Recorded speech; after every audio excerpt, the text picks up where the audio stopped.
చాలాసార్లు movie artist association ఎన్నికలు ఏకగ్రీవంగా జరిగాయి. కానీ అప్పుడప్పుడు ఆలోచన విధానాలు వేరువేరు కావడంతో ఎన్నికలు అనివార్యమవుతాయని సినీ నటుడు నరేష్ అన్నారు. మా ఎన్నికల్లో పోటీ చేస్తున్న వికే నరేష్ ప్యానెల్ మేనిఫెస్టోను విడుదల చేశారు. ప్యానెల్లో సభ్యులతో కూడిన వివరాలతో పాటు ప్యానెల్ అసోసియేషన్కు అందించే సేవలకు సంబంధించి మేనిఫెస్టో ద్వారా తొలిసారిగా ప్రకటిస్తున్నామని చెప్పారు. నేను కానీ మా కుటుంబం కానీ ఇండస్ట్రీని ఎప్పుడూ ఏమీ అడగలేదు, కానీ ఇప్పుడు మా అధ్యక్ష ఎన్నికల్లో మా ప్యానెల్ను గెలిపించాలని కోరుతున్నా అని చెప్పారు సీనియర్ నరేష్. పనిచేసే ప్యానెల్కు మద్దతు తెలపాలని కోరారు. మెగాస్టార్ చిరంజీవి గారు నేతృత్వంలో ప్రారంభించి ఎంతోమంది మహనీయులు, పెద్దవాళ్ళు, సోదరులు అధ్యక్షులుగా దాదాపుగా చాలాసార్లు యునానిమస్గా పోటీ చేయడం, అందరూ కూడా ముక్త కంఠంతో మద్దతు తెలపడం ఒక చరిత్రగా మూవీ ఆర్టిస్ట్ అసోసియేషన్ ఎదుగుతూ వచ్చింది. అప్పుడప్పుడు ఆలోచన విధానాల్లో తేడా ఉన్నప్పుడు ఎన్నికలు అనివార్యం అవుతాయి. ఒకటే అప్పీల్, నేను కానీ నా కుటుంబం కానీ ఇండస్ట్రీని ఎప్పుడు మేమేం అడగలేదు. ఇండస్ట్రీకి ఏదో చేయాలని ఒక్క టర్మ్ నేను అడుగుతున్నా ప్రెసిడెంట్, దయచేసి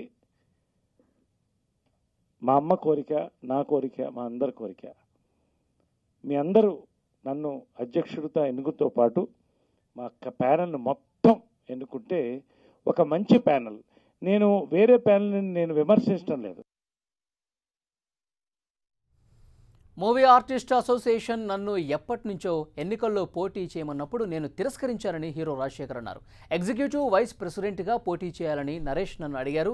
మా అసోసియేషన్లో మార్పు కోసమే నేను మా ఎన్నికల బరిలో ఉన్నానని, నాకు అవకాశం వస్తే పూర్తి స్థాయిలో పనిచేస్తా అన్నారు. నన్ను ఎగ్జిక్యూటివ్ ప్రెసిడెంట్గా గెలిపించమని మా అసోసియేషన్ సభ్యులకు విజ్ఞప్తి చేస్తున్నా అన్నారు. ఇలాగా నేను సరే let me do some work అన్నట్టే నేను దిగాను. కానీ నేను దిగింది ప్రామిస్గా, I want to work, we want to show the difference, change, ఒక మార్పు అన్నది తీసుకురావాలి అన్న దానికోసమే నేను వచ్చాను. వచ్చిన తర్వాతే నాకు తెలిసింది ఇది ఆనరీ పోస్ట్ కాదు, ఇది కాంపిటేటివ్ పోస్ట్. ఫస్ట్ ఆ తర్వాత చూస్తే నా మంచి స్నేహితుడు శ్రీకాంత్, ఇప్పుడు శ్రీకాంత్ నాకు మధ్యన కాంపిటీషన్ పెట్టేశారు.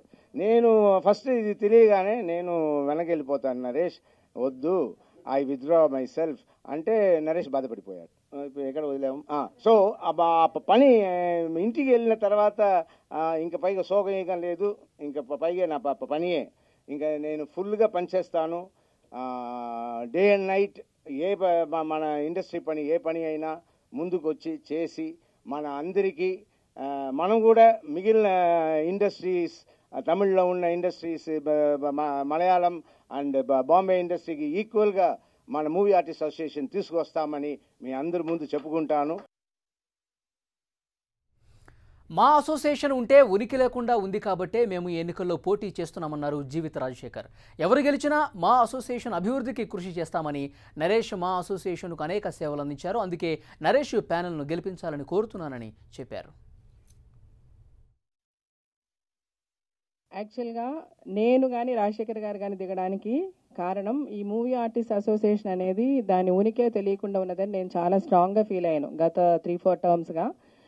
రీసెంట్గా జరిగిన కొన్ని ఇన్సిడెంట్స్లో కూడా లాస్ట్ టైం నేను మెన్షన్ అప్పుడు డ్రగ్స్ ఇష్యూ అవనివ్వండి, ఒక లేడీ ఆర్టిస్ట్ ఇష్యూ అవనివ్వండి, మమ్మల్ని అందరినీ కూడా ఇన్వాల్వ్ చేశారు, మమ్మల్ని అందరినీ రోడ్డు మీదకి లాగారు, ఇష్టం వచ్చినట్టు మాట్లాడంటే విదిన్ ద మా ఏం జరుగుతుంది, ఏం గొడవలు జరుగుతున్నాయి, ఎవరేం మాట్లాడతారు, ఇదంతా ఇర్రెస్పెక్టివ్ అండి. ఇది ఒక ఫ్యామిలీ, మేము రెక్టిఫై చేసుకోగలుగుతాం, మేము మాట్లాడగలుగుతాం.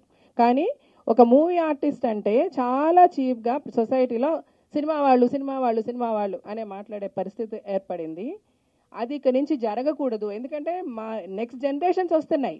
నా కూతురు యాక్ట్ చేస్తున్నారు, నరేష్ వాళ్ళ కొడుకు యాక్ట్ చేశారు, ఎంతోమంది పెద్ద పెద్ద సెలబ్రిటీస్ పిల్లలందరూ కూడా ఇదే ప్రొఫెషన్లోకి వస్తున్నాము. ఏ విధంగా ఈ ప్రొఫెషన్ తక్కువైనది? ఒక ఇంజనీరో, ఒక డాక్టరో, ఒక లాయరో అంటే వాళ్ళ ప్రొఫెషన్ సంబంధించిన వాళ్ళే ఉంటారు. వేరేజ్ ఒక సినిమా ఆర్టిస్ట్ అనే వాళ్ళని అన్ని ప్రొఫెషన్స్ వాళ్ళు, అన్ని వాక్స్ ఆఫ్ లైఫ్ వాళ్ళు గౌరవించాలి.